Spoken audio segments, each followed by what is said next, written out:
All right, big game Saturday. Your thoughts heading into the next edition of the War on I-4? Honestly, this is a big game for us because this is our rival UCF, and I can say they don't have Taco no more. That's a good thing. But it's gonna be a great game and a hard-fought battle. You guys both play good defense. I mean, what do you think are going to be some keys to this matchup? Um, it's gonna pretty much who wanna win more. So that's like gonna come down to it, and just sticking to the game plan and getting out trying to figure out a way to win. This morning I saw a stat that in conference games, in the American Athletic Conference, the home team wins like 69% of the time. Could you talk a little bit about the challenges of playing on the road that most fans don't think about? One, the crowd, and two, the opponent team is like pretty much not used to the gym, so I would say that plays a huge role in it. But UCF is not far away, so hopefully the fans come out and support us this Saturday against UCF. They struggle from deep. I think they were last or second to last in the conference in three-point shooting percentage. How do you keep them, contained, because they're going to start driving to the paint if the shots from outside aren't coming? Honestly, like in practices, we've been working on building a wall, which is like helping our man being in the gaps to help penetration, and it started with Memphis. So we did a great job with Memphis, but with UCF, that's the main thing we got to do is build a wall. Colin Smith is taking a more, offensive-minded role. He's scoring more points this year as the primary offensive target. What is it about him that's kind of allowed him to take that role, do you think? He had a big role last year, and I feel like I think he's a senior this year, so he had to step up and play better and take a huger role. But he's like more their go-to guy, so I'll say that's the only thing I can say. You're moving up the charts, the conference charts, USF charts, and steals, career steals. I mean, that's such a big part of your game. Why is defense and getting steals so important to you? It creates transition offense, and it's free points, honestly. So that's why I take advantage on the defense end, get steals. But I slowed down with the gambling because I used to pick up a lot of fouls last year, so that's been my main concern, like being patient on defense. Some guys have to learn to be a good defender. Have you always been a good defender since you started, or what about your history with defense?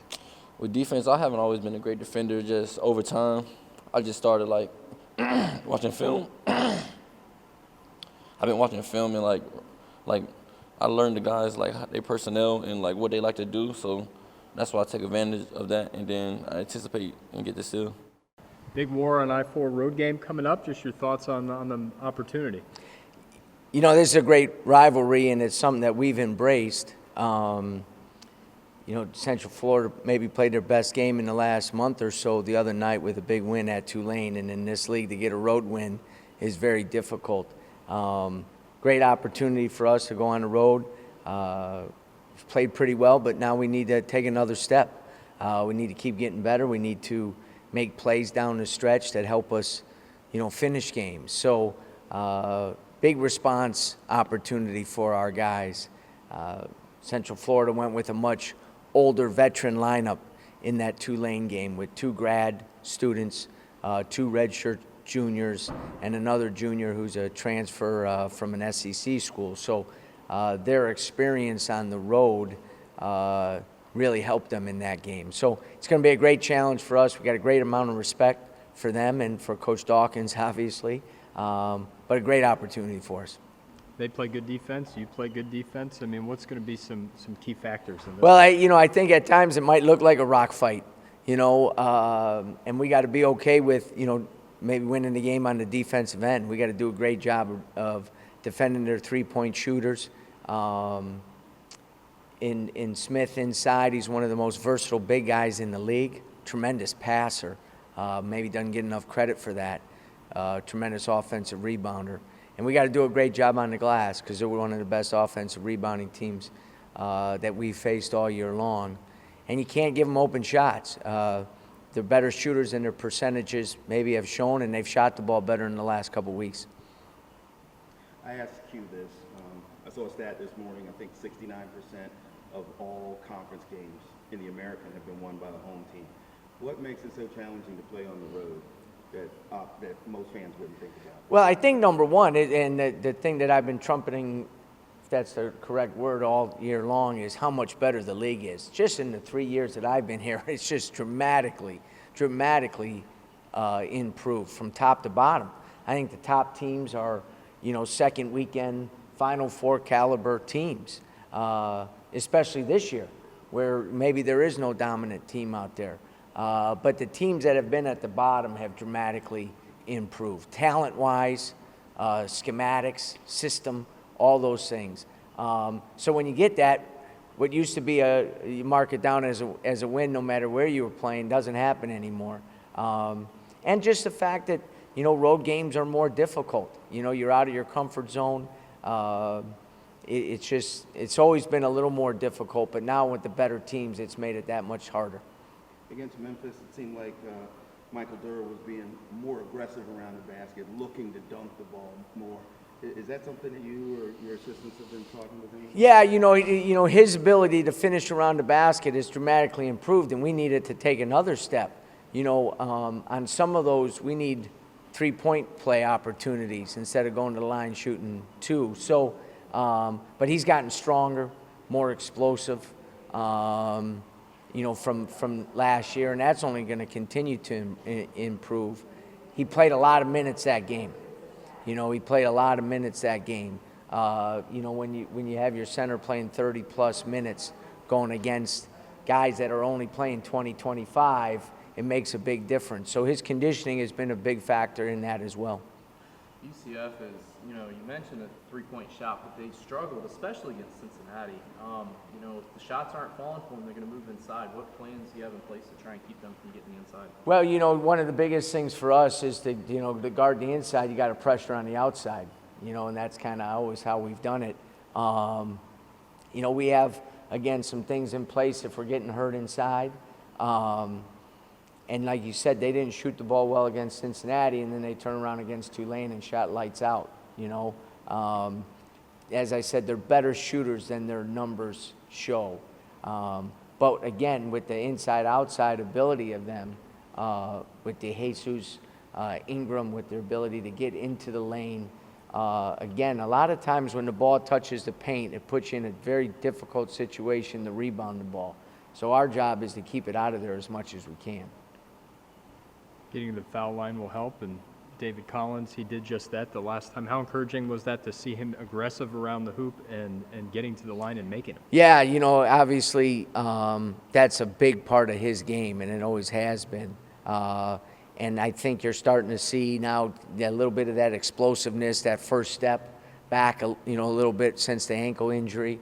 And he was dynamic in that game. He did a lot of things. Defensively, he was really good as well. So, we need that night in and night out for him. He carries a heavy load. Him and Q carry a heavy load. They really do.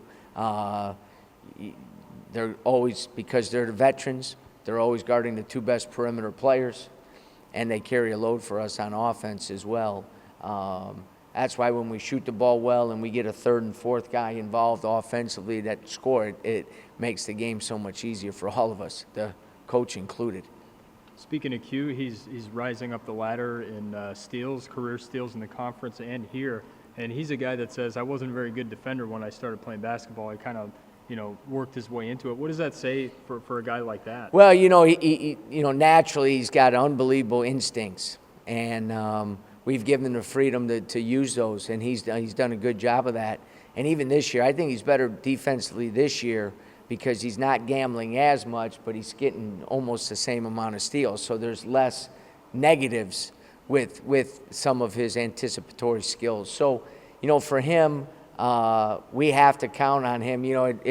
As a coach, I'm hard on him because anytime his man scores, I'm like, that can't happen. But that's the standard that he's set. I don't know where he will be because he's only played, 2 years here, but he's got to go down as one of the best defenders that have ever worn a Bulls uniform, no question about it. Even sitting at 1-3 in the conference right now, this entire thing is wide open. Mm-hmm. I mean, how, you guys are down but not out.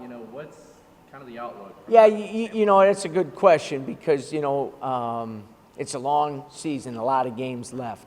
But I think the most important thing for us to do, are we playing well? And the things that we're not doing well, can you improve over these next 8 weeks? And I think we can. And then you got to play the games, because if you start looking past the next practice and the next game, you're in trouble in this league. So our focus is totally on Saturday at 6 p.m. But you're also always aware of what else is going on in the league. The games last night, the games this weekend. Teams that you would think, okay, they're going to win that game, they traveled home with a loss. You know what I mean? But that's the beauty of league play as well. Usually the teams that have really good seasons within the league are the teams that are the most consistent, the teams that have the best leadership, and third, the teams that have a very short memory. Whether you win or lose, the next day you got to get back to work. So how do you have that short memory after, a disappointing loss against Memphis like that? That again, you look at things that are really important, in what you're trying to duplicate is, high-level programs of excellence. They're able to do that, and that's a step for us. We have to learn how to do that. I thought there was times last year we were really good at it, but there was times where we weren't as good at it. And I can remember the last 2 games of the regular season heading into the league tournament. We had lost a couple games, and I thought that affected us going into the league tournament. So it's a step that we have to take, and the best way I know is during your practice time to continually have good practices. I know I sound like a broken record, but the best opportunity you have, the best odds you have to play well in the games is to practice well every day. And that doesn't guarantee it, but it gives you a better chance.